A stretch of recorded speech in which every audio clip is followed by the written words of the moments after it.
किसी ने बड़े कमाल की बात कही है कि बड़े अजीब लोग हैं इस दुनिया में। अगरबत्ती भगवान के लिए खरीदते हैं और खुशबू अपनी पसंद से तय करते हैं। एक छोटी सी कहानी सुनाता हूं एक सैनिक की। एक सैनिक जिसको दूसरे देश जाना पड़ा युद्ध के लिए, और जब वो दूसरे देश में था तो उसकी खबर घर तक पहुंच नहीं रही थी। उसके मम्मी पापा बड़े परेशान थे कि पता नहीं क्या होगा हमारे बच्चे का। अखबारों में, न्यूज चैनल पर लगातार खबरें तलाशते रहते थे, टटोलते रहते थे कि पता चल जाए बच्चे का क्या हुआ, लेकिन कोई खबर मिल नहीं रही थी। करीब 1-2 महीने के बाद में फाइनली अखबारों में आया, न्यूज चैनल में आया कि वहां युद्ध समाप्त हो गया। और ये घर वाले बेसब्री से इंतजार करने लगे कि वो युद्ध समाप्त हो गया, अगर जीवित होगा तो कॉल करेगा, बात करेगा। 1-2 दिन के बाद में इनके पास में कॉल आया, घर में टेलीफोन की घंटी बजी और फोन लाइन पर दूसरी तरफ इनका बेटा था। बड़े खुश हुए कि चलो भगवान ने बचा लिया हमारे बच्चे को। जो लड़का था उस तरफ से कह रहा था, आप चिंता मत कीजिए, मैं सुरक्षित हूं, आप लोग ठीक हैं, घर के हालचाल जान रहा था। उसके बाद उस लड़के ने कहा कि पापा जी, बात ऐसी है कि मैं अपने साथ जब आ रहा हूं तो अपने दोस्त को लाना चाह रहा हूं। तो घर वाले तो बड़े खुश थे कि बच्चा सुरक्षित। उन्होंने कहा हाँ ले आओ अपने दोस्त को। मम्मी पापा दोनों की आवाज आ रही थी कि बेटा लेके आ जा, कोई दिक्कत नहीं है। लड़का कहने लगा मेरी पूरी बात तो सुनिए, वो जो दोस्त है मेरा हमारे साथ ही रहेगा अब हमेशा।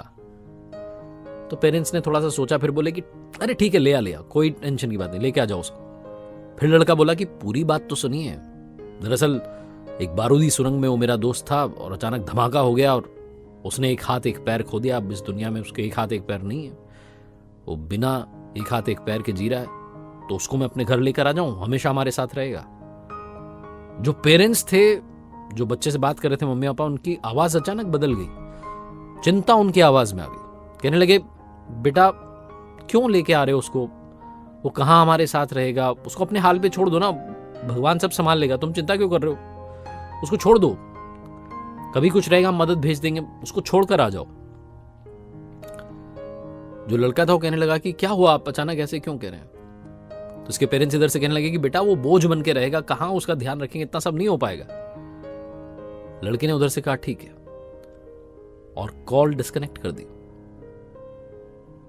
40-50 दिन तक ये लोग यहां वेट करते रहे कि बच्चा आएगा, घर पर कह रहा था आएगा, आया नहीं।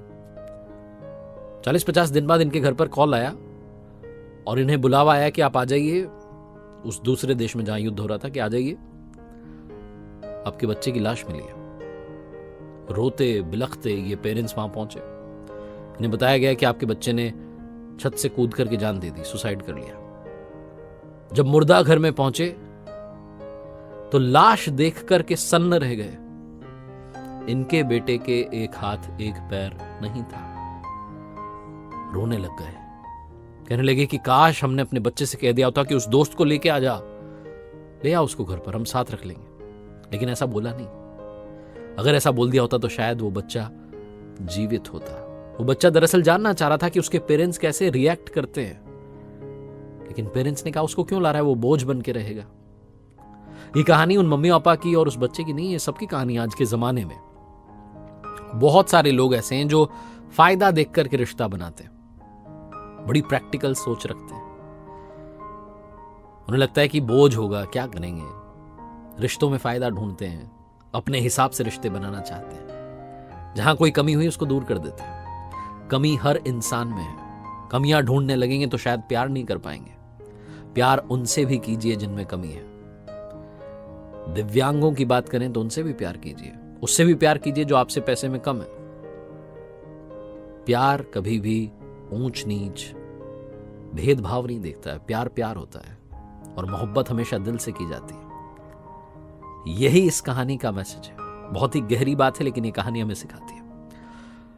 एक बार फिर से कहना चाहता हूं जो अक्सर आपसे कहता हूं, कर दिखाओ कुछ ऐसा कि दुनिया करना चाहे आपके जैसा।